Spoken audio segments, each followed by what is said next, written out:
So a lot of you guys have been telling me to, replace the belt. Replace it. Well, I got a better idea. See this weed eater? Guys, see that weed eater string? First sander.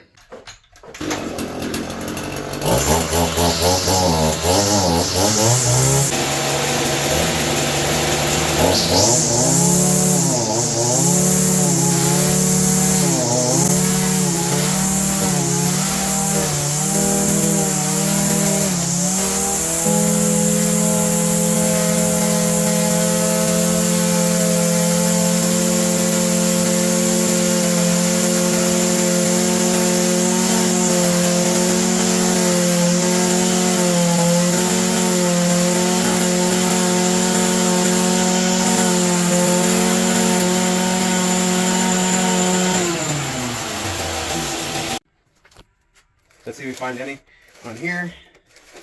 Oh, there's a little bit of damage. Overall, it's not too bad though, and it's still working.